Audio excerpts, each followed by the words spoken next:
Karen Frankel here with you once again to get you all drawing. One of my favorite phrases is shapes of tone, and our perception of those shapes of tone, our observation of those shapes of tone, what we do with that when we draw, how do we put them into our drawing, how dark do we get, how light do we get, and that's what we're going to do with newspaper. So welcome to all of you. First up, I have got this fabulous photograph that comes from Jocelyn Morales on Unsplash, one of my favorite places to go.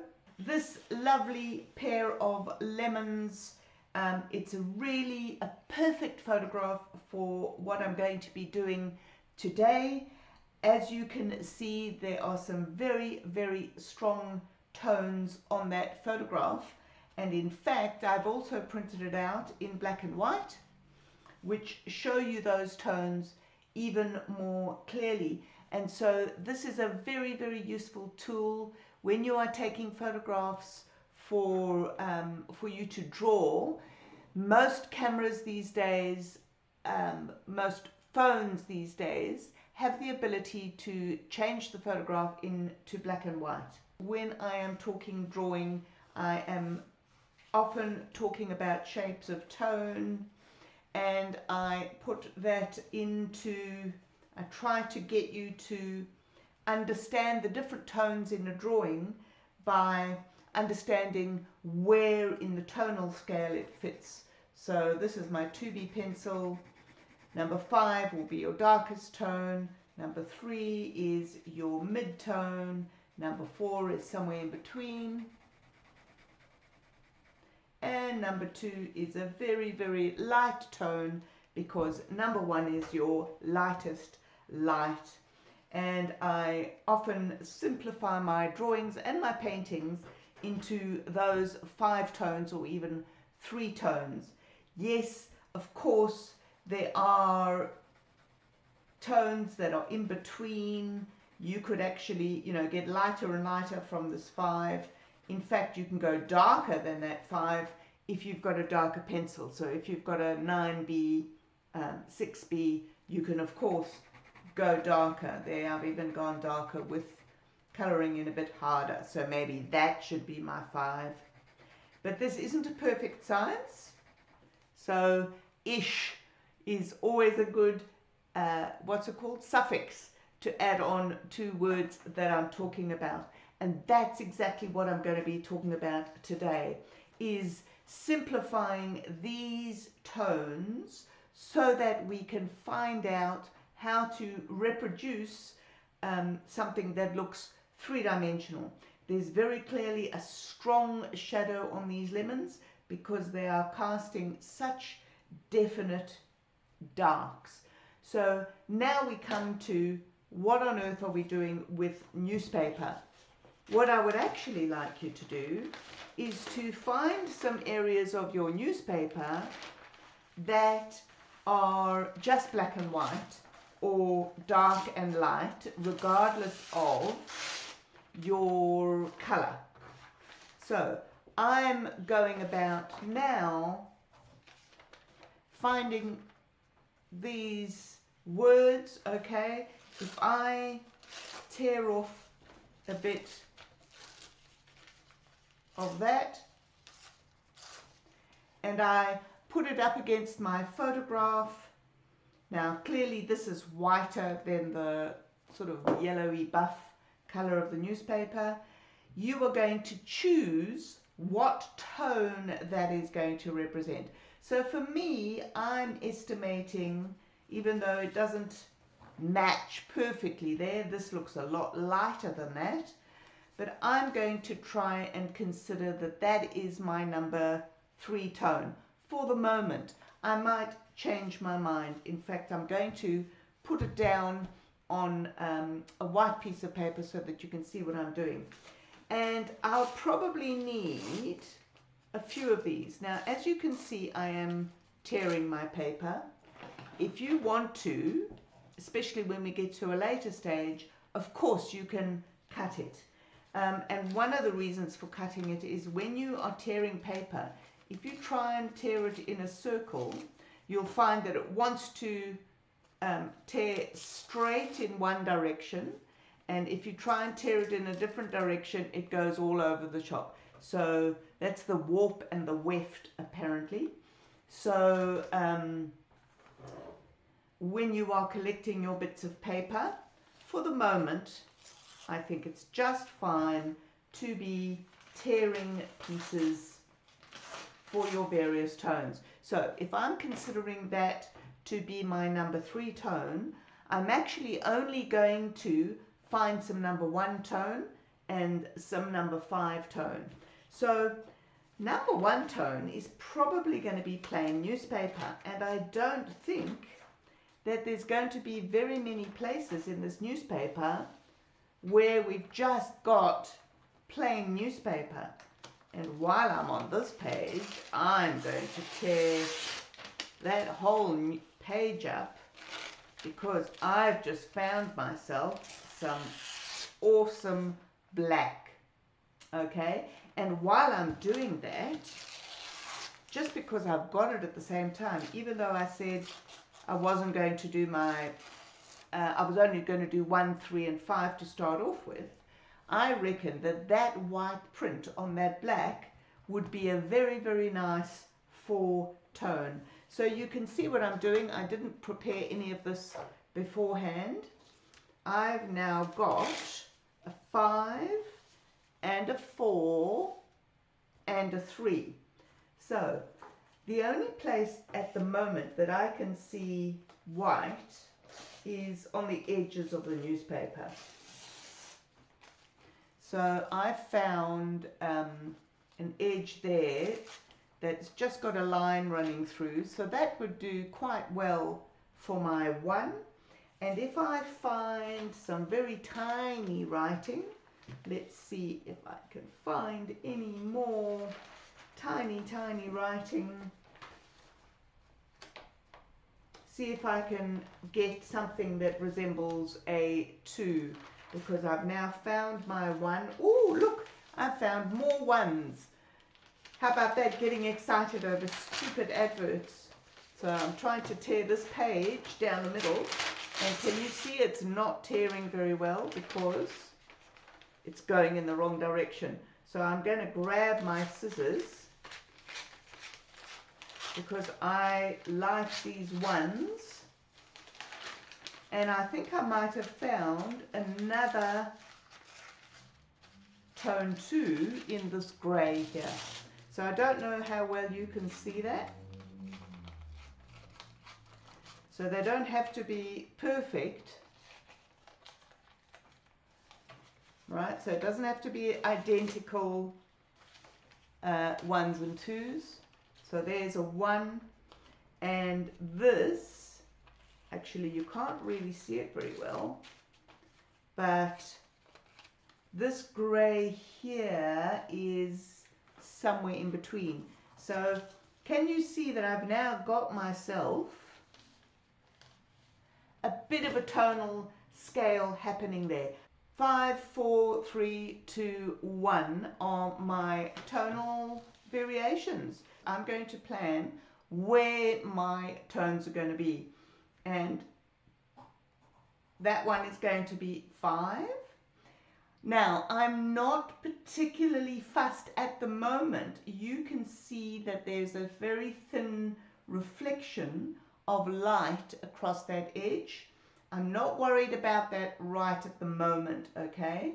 So I'm going to that shadow on the lemon, and I'm going to call that a 4. I might call that a 3, and that a 2, and that a 1.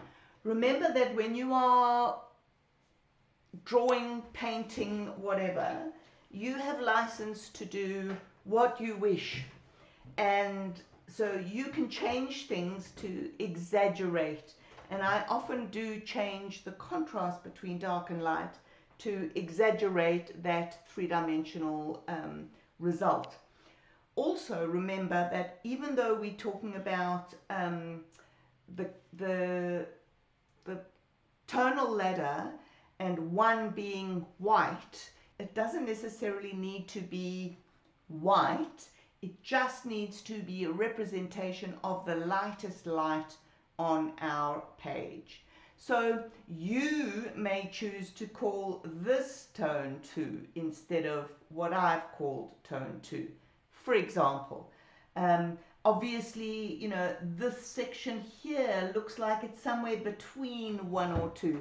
I don't want us to get that involved in the tiny, tiny variations. At the moment, and for this technique, I only want to be concerned with the 1, 2, 3, 4, 5. Okay, now to start, you may wish to simply draw a shape, or you can start without. It really doesn't matter, because I don't particularly want our shapes to be exact. It doesn't really matter. And when I stick my paper on, it's I'm just going to draw that a bit more strongly, because I can see that you can't see that very well.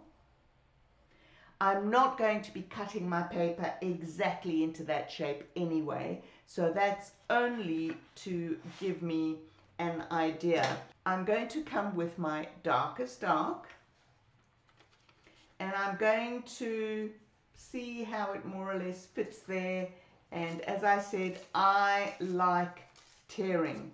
One of the issues of tearing, which you may not like, is as you tear, I don't know if you can see that there's a, there, that's better.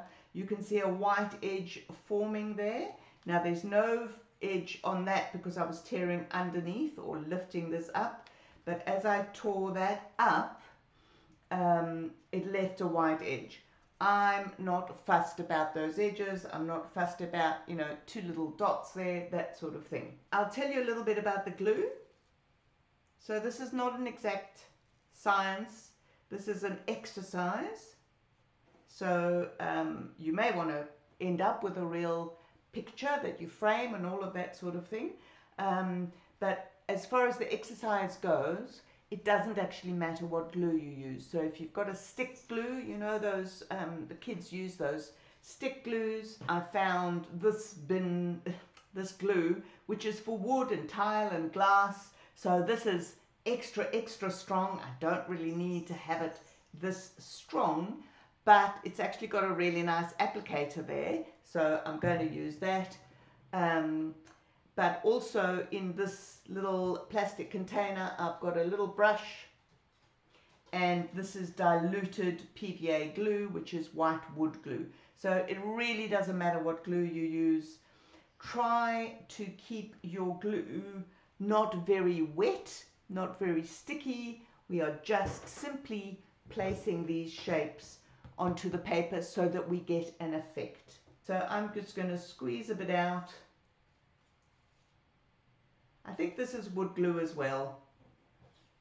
I don't know if you can even see it spreading because it's white. And it doesn't really have to be perfect. I don't think you can even see that. If I tilt it, you might be able to see. Yeah, you can see a little bit there shining in the light. Yeah. As I said, it's really not important. And I am going to put my shape down. So my brain that has to be perfect is going, oh no, the shadow goes like that. So maybe I'm going to clean it up and I'm going to change it. It's really not that necessary.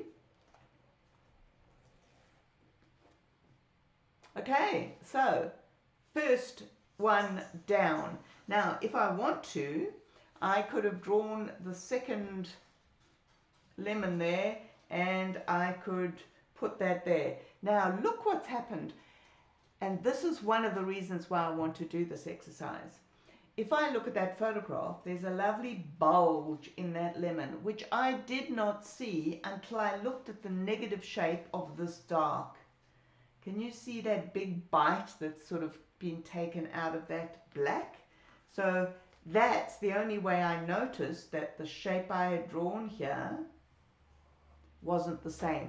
Now again, I actually don't mind. I don't care. It's your prerogative. Your lemon that you draw, you know, doesn't have to be that exact lemon. Our aim, whenever you're drawing, whenever you're painting, it is your prerogative to change it in any way that you would like.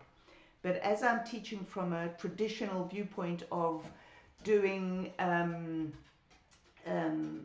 three-dimensional work, trying to give you all the tools and observation skills that you need to get things down as accurately as possible before you start changing things, seeing that negative shape there, if I'd taken a bit of time, I would have probably changed the shape of my lemon. Even though I said I wasn't going to do that other lemon just yet, I'm going to change my mind and put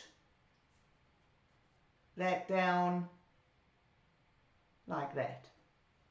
And I'll show you with the glue, I'm really just taking very little glue and I'm brushing it off just so that brush is very, very vaguely wet. If I wet the paper, it'll get all sticky on the other side. So I'm preferring to just put down a little bit of the wet glue onto my thicker paper, which is my board. Again, there's no rule about this. You could put it down on cartridge, you can put it down on cardboard, you can put it down on anything you like, but just know that the thinner the paper, the more the glue will soak through. Okay, so I have just chosen to put in some of that.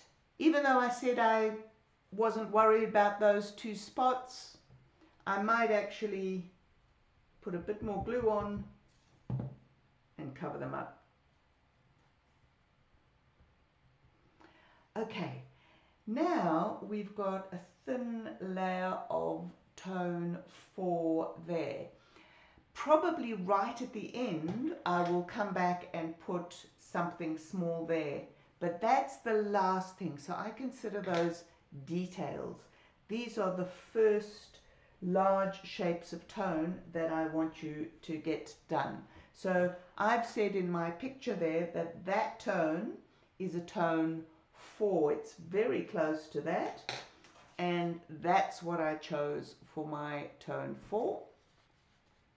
So I am going to be tearing that, and in fact, as I'm looking at that lemon, I've made a different decision. So instead of putting that 4 directly down, what I'm going to do is I'm going to put a big patch of 3 underneath there, so that I can then put my 4 on top.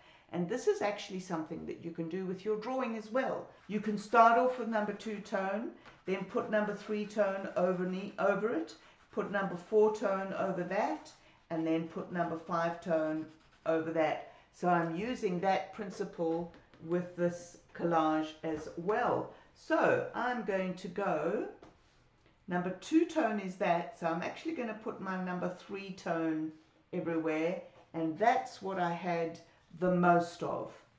So I'm going to put some glue down over the whole lemon.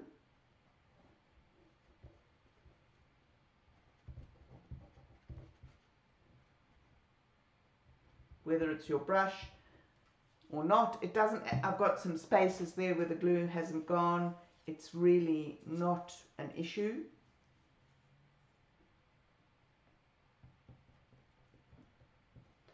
The only time you need to put some more glue down is if you're overlapping, which I probably will be a little bit.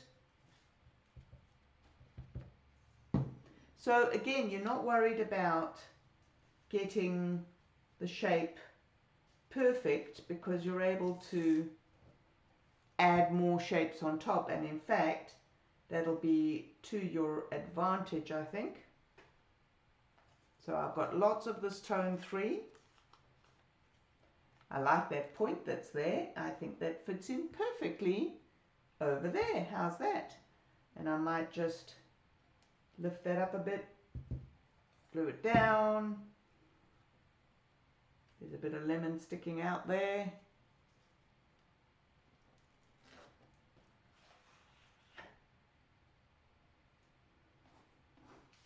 I'm quite enjoying this.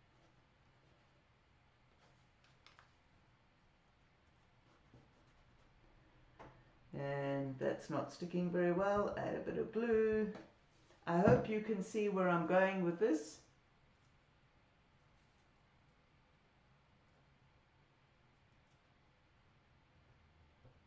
How about that?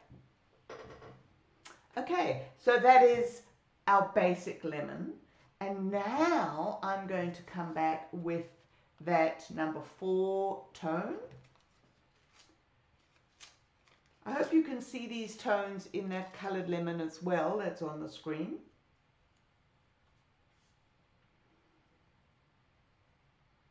So I haven't actually curved that quite enough.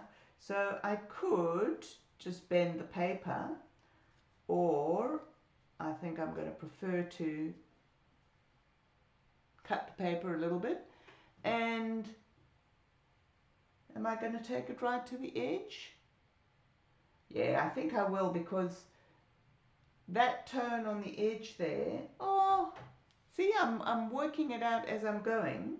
Now that I'm putting it there with an edge showing, that actually works quite well as that little reflection. So maybe I'm going to change my mind about doing that at the very last moment. So this shadow curves round. I'm not worrying about there's tiny light there. All of those sorts of things will come later, unless it happens to work like that. Can you see that this is very, very slightly lighter than the number 5 tone? Ooh, might have put down a bit too much glue there. So then that's our number 3 tone, and I'm second guessing now. So as you go along, of course you're allowed to change your mind. By the way, this glue will dry clear. So that's something I haven't mentioned with your glue. If you're using the stick glue, they also usually dry clear. That's a property of this white wood glue as well, that it dries clear. But you can see I've just wiped off the excess there, so it's not too bad.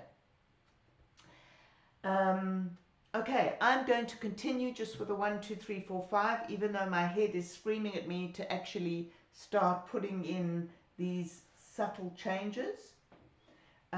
What I'm going to put down now is, I think, the number 2 that I had there. So that, to me, is slightly lighter than that. And that's what I chose as my number 2. So what shape is that? And it goes right to the edge there. So at the moment I'm trying not to be fussy about the small shapes.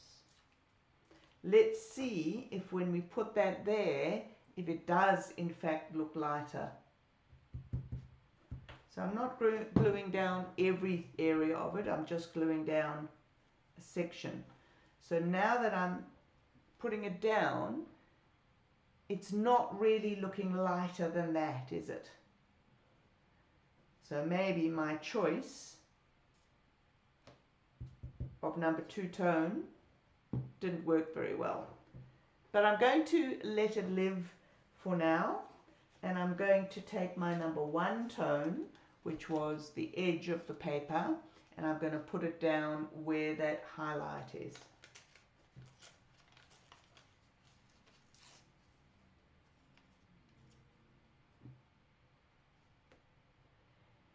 I'm wanting to see if it makes a difference when I put the highlight on. Does the number 2 tone show up a bit better?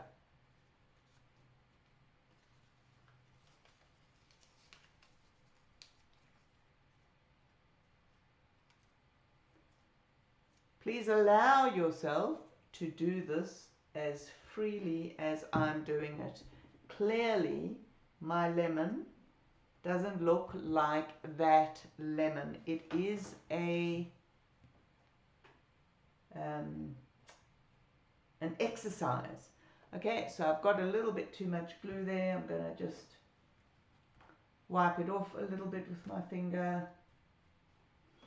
And I'm looking at that from the screen above and seeing how well it works and how well it compares to this. I think I'm going to put a number 1 tone across that edge because that is reflecting the table here, and I've got enough paper.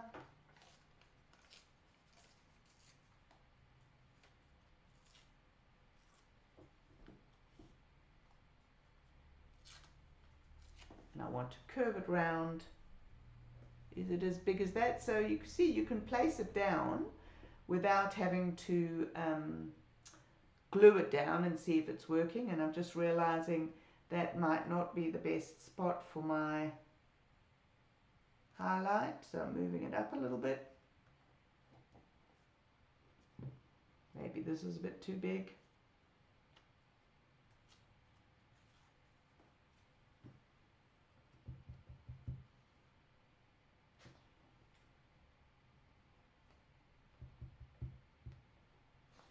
So to reiterate, this exercise is all about you needing to work out where your tonal values are. Okay, I'm still not sure that that number 2 tone has worked. Maybe I'll try and find another bit of newspaper. Now I can see that that is darker than that, which is my number 1. So maybe that will work as a number 2 tone rather than the one with writing on it.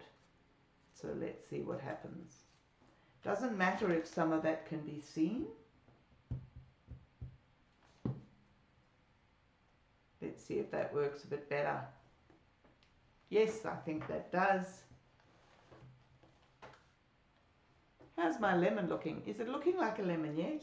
Okay, I'm not satisfied with this edge here, and that I guess is me being a little bit picky. I wouldn't mind finding a piece of paper that's between number 3 and number 4, because that edge is looking too harsh for me. So I'm being a little bit pedantic about that. I'm getting some more paper. What am I going to find that might work for me? So it's a little bit of an explore. This is a fantastic one to do with kids.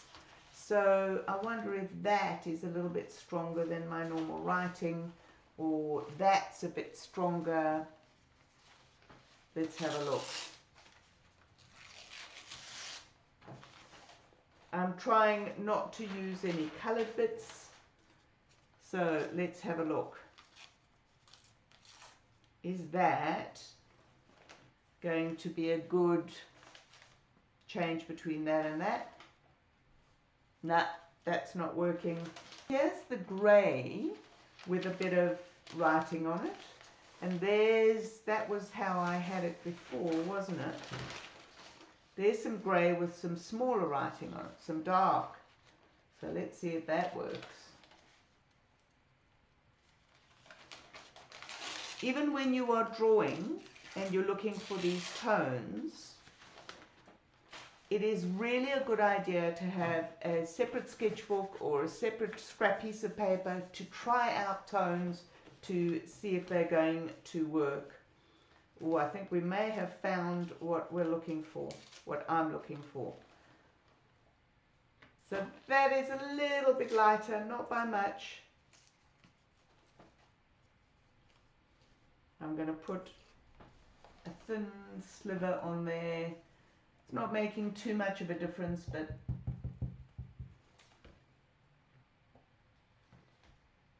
yep, a little bit of difference. You can take this to whatever degree that you want.